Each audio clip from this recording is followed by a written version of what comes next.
Hello, welcome to Zeta's Mama and Dada YouTube channel.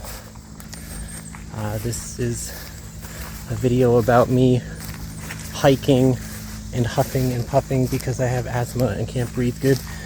No, I'm just kidding. Be sure to like, comment, and subscribe.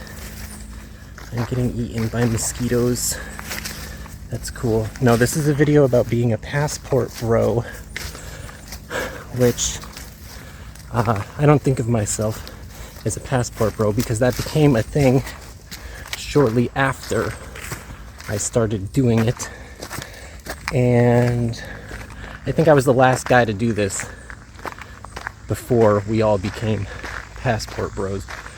So the first passport bro was probably a week after I was the last one. People have been doing this since the dawn of time, the beginning of traveling around. If you get over the mountain range and then you hook up with the girl on the other side of the mountain range, that's a passport bro. Or if you cross a big river and hook up with the girl on the other side of the big river, that's a passport bro.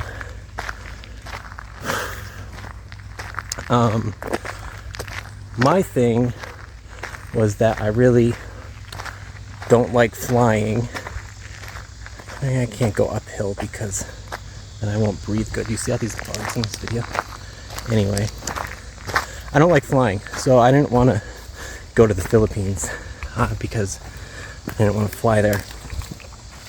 At some point, I realized I was going to have to go to the Philippines, and then I met my Filipino online like a day later.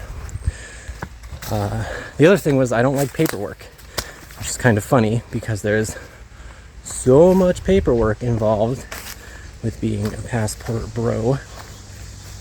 First, I didn't want to do the paperwork to get a passport. Never mind the extremely difficult, comprehensive paperwork involved. I'm trying to watch my feet and watch the camera. As the difficult paperwork involved with, getting engaged to a Filipina and trying to get her back in this country. I don't know who came up with the visa system, but I don't think very highly of them. Obviously, it was some bureaucrat, and I don't think very highly of bureaucrats.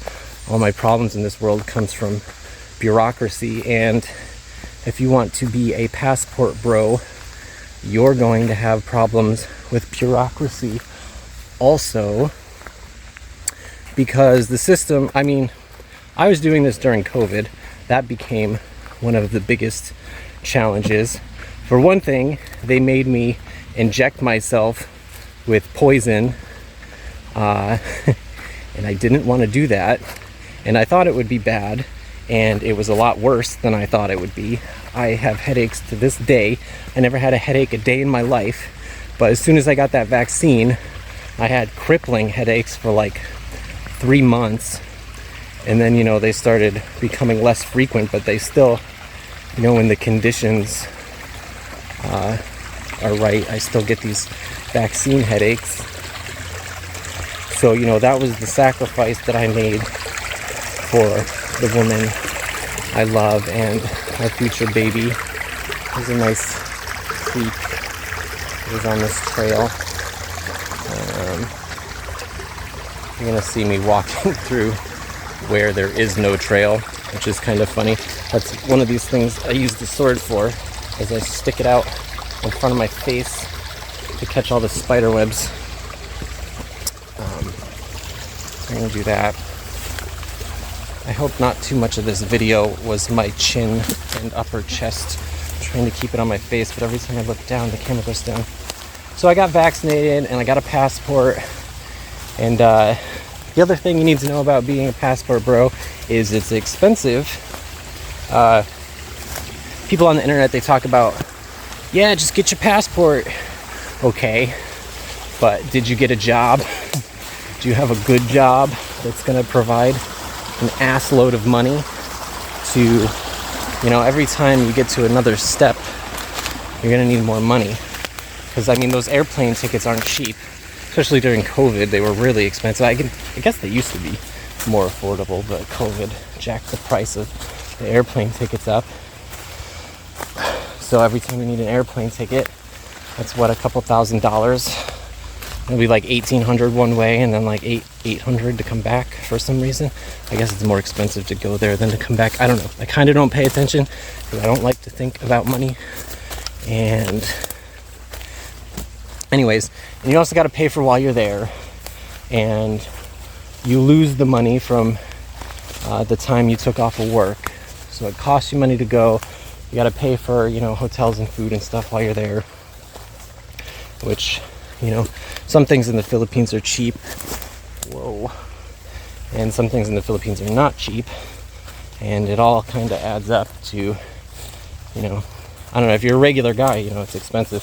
I guess if you have a lot of money, it's not going to be such a problem.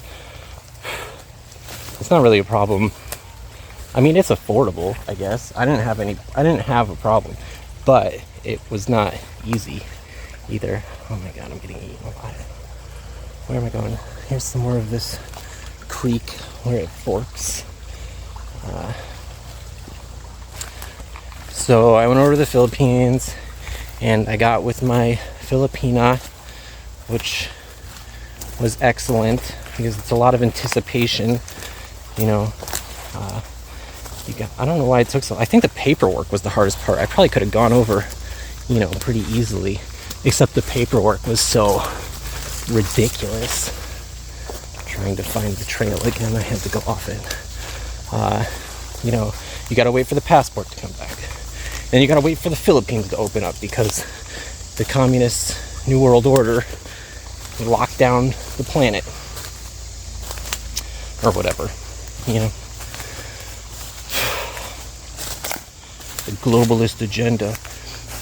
So anyways, the Philippines is locked down. That was all the difficult stuff. I don't know. After that, oh, you're waiting and waiting. It used to be you could go find a bride abroad, and it would take, you know, 3 to 6 months to get through immigration. But not anymore. Now it takes you, you know, 18 months to 24 months and everything. So you gotta really want it, like, you know. I was at a place in my life where I'd been through so many dry spells with chicks that I knew that it was worthwhile to put in the work that this would require, and also to have the patience that require. I mean, the bureaucrats are just a never-ending nightmare, and they can't ever get anything right. They pretend like it's 1992 and they don't have computers that could do their job, but they do it on purpose because that's how they have job security. They create problems, and then they have to fix the problems that they create, and that's how they justify their salary. You know, pencil pushers and paper shufflers are what is wrong with our world. A lot of our problems exist because these people created them so that they could solve them, so that they could have jobs. Well, I guess that goes back to money. People need money, and that's the root of all evil, you know. So you can't really fix the world until you fix the money problem. Anyways, so I made a baby over in the Philippines, and that was sweet. And once again, there was more paperwork for the baby, more bureaucratic red tape, hoops, jump through their hoops. So if you want to be a passport bro, you know, get used to jumping through hoops, because you're going to be jumping through hoops for years, apparently years and years. We are 2 years into this, and as far as I can still see, we still have another 1 year of jumping through hoops until my lady could get her green card. And you got to stay employed that whole time off. I mean, that whole time, because I want to take time off, but I can't take time off until everything is finalized. And so you know, that sucks for me because I want to write books. It's not like I need to take time off because I'm lazy, although that's part of it. But no, I want to write some books and smoke some weed. I can't smoke any weed because I have responsibilities. But it's legal. But I still got responsibilities.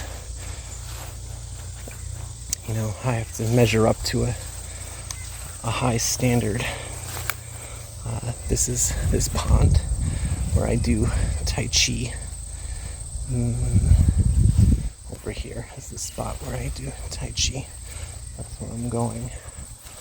I mean, that's pretty much an overview of being a passport bro. I would have done it a lot differently if I knew what I was getting myself into.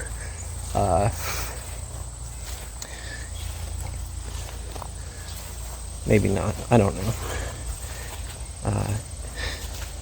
I would have done some things differently. There's some things you can't do it any different. You got to do it the way it is.